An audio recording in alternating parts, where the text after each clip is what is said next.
Hey everyone, welcome to Mind Reassembled. I'm your host Charlotte. Today we're gonna talk about Apple's rumored EV project, so let's jump right into it. In its last 4 reported quarters combined, Tesla reported $28.17 billion of revenues. So, with cash almost equaling net debt as of September 30th, and a share count of about 950 million, Tesla has a market capitalization of $593 billion, which would also equal its enterprise value. That figure divided by the trailing revenue rate of $28 billion gives an astonishing 21 times EV revenues on a trailing basis. Reuters reported that Apple's long-rumored project, Titan, was back on again with a projected start date of 2024. The markets overreacted. Tesla 2.4% shares were sold off and Apple shares were bid, but let's not forget about the legacy automakers. So, what does Apple have that carmakers would need? Not manufacturing expertise. Except for a manufacturing facility outside Austin that makes extremely high-end Mac desktops, Apple doesn't make any of its products. Foxconn makes the iPhone for Apple on a contract basis. Apple only offers connectivity. This is jaw-droppingly stupid.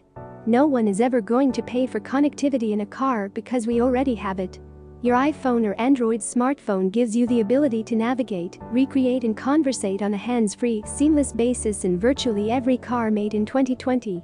So, why would anyone pay extra for the Internet of the car? No one will. The Internet of the car already exists, and you already own it. It's your phone. Of course, there are higher-level uses for connected cars when autonomous driving and vehicle fleet interactions are considered. These would cut down on traffic jams and reduce accidents, in theory, because computers are smarter than people. But that market is still in its pre-revenue phase. Alphabet's Waymo, Amazon's Zoox, and China's Didi Chuxing and Baidu are light years behind of Tesla's autonomous technology. So, the companies that could benefit several years down the road from value created by a truly connected car are not Apple or Tesla. The so-called legacy automakers are also hard at work, and one would note GM's Cruise and Volkswagen's Project Artemis as very interesting autonomous vehicle plays. But Tesla doesn't have it. Tesla's full self-driving vaporware has been foisted on unsuspecting consumers to flatter Tesla's revenue line.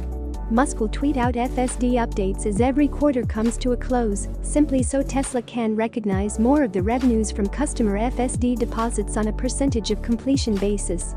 But Apple's Titan balance sheet and technical know-how are certainly no joke. Apple does indeed have a better BEV mousetrap with the monocell battery architecture referenced in the Reuters article. So, Apple has some smart folks. But virtually none of them are assembly workers. Apple would likely need an assembly partner. The Reuters article mentioned Magna International, and that is where the real value added is difficult to determine. Apple and Foxconn have a symbiotic relationship. The iPhone maker's automotive efforts, known as Project Titan, have proceeded unevenly since 2014, when it first started to design its own vehicle from scratch. At one point, Apple drew back the effort to focus on software and reassessed its goals. Doug Field, an Apple veteran who had worked at Tesla, returned to oversee the project in 2018 and laid off 190 people from the team in 2019. Hey, if you're enjoying the video till now, please consider giving us a thumbs up. We work really hard to make good quality content, and that need funds to sustain and deliver. If you believe this video is worth a few bucks, then you may support us by finding the donation link in the description below. So let's continue. Don't count out Apple in the race for truly connected electric cars. But also, if you are an Apple shareholder, don't count on any benefits from Project Titan hitting AAPL's bottom line for the next 5 years. It's fun to speculate, and that's what seemingly 99% of stock trading is in 2020. Some lidar suppliers gained Tuesday after Reuters reported that Apple incorporated plans to build a self-driving car for consumers and is tapping outside partners for elements of the system as it develops its own battery technology. Apple is approaching companies for some parts, including lidar sensors that provide autonomous cars with a real-time 3D view of the world.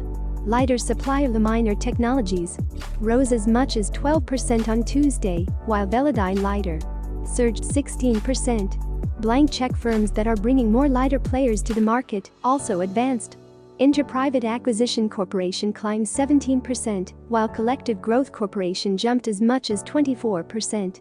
Apple's potential entry into autos represents perhaps the most credible bear case for Tesla's stock that investors have had to consider for some time. The iPhone maker getting into the vehicle market could also pose a threat to legacy automakers like General Motors and Ford Motor. For suppliers of electric, autonomous and connected car systems. Meanwhile, Apple's plans could very likely mean a significant inflection in the speed and magnitude of a wide range of investments. LiDAR suppliers include Luminar Technologies and Velodyne LiDAR rallied Monday after the report and continued to rise Tuesday. Apple has been working on driverless car technology since 2014, but pared back its ambitions from a full-fledged vehicle in 2017, Bloomberg News has reported. Since then, Apple has been working on the underlying autonomous system.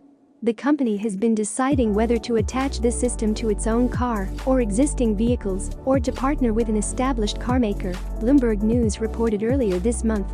Apple is moving forward with self-driving car technology and is targeting 2024 to produce a passenger vehicle that could include its own breakthrough battery technology. Since then, Apple has progressed enough that it now aims to build a vehicle for consumers. Apple's goal of building a personal vehicle for the mass market contrasts with rivals such as Alphabet's Waymo, which has built robo-taxis to carry passengers for a driverless ride-hailing service. Central to Apple's strategy is a new battery design that could radically reduce the cost of batteries and increase the vehicle's range. Making a vehicle represents a supply chain challenge even for Apple, a company with deep pockets that makes hundreds of millions of electronics products each year with parts from around the world, but has never made a car. It took Elon Musk's Tesla 17 years before it finally turned a sustained profit. If there is one company on the planet that has the resources to do that, it's probably Apple. But at the same time, it's not a cell phone. It remains unclear who would assemble an Apple-branded car, but sources have said they expect the company to rely on a manufacturing partner to build vehicles. And there is still a chance Apple will decide to reduce the scope of its efforts to an autonomous driving system that would be integrated with a car made by a traditional automaker, rather than the iPhone maker selling an Apple-branded car. Two people with knowledge of Apple's plans warned pandemic-related delays could push the start of production into 2025 or beyond. Shares of Tesla ended 6.5% higher on Monday, after their debut in the S&P 500 on Monday. Apple shares ended 1.24% higher after the news. Apple has decided to tap outside partners for elements of the system, including LiDAR sensors, which help self-driving cars get a three-dimensional view of the road. Apple's car might feature multiple LiDAR sensors for scanning different distances. Some sensors could be derived from Apple's internally developed LiDAR units. Apple's iPhone 12 Pro and iPad Pro models released this year both feature LiDAR sensors. Apple had held talks with potential LiDAR suppliers, but it was also examining building its own sensor.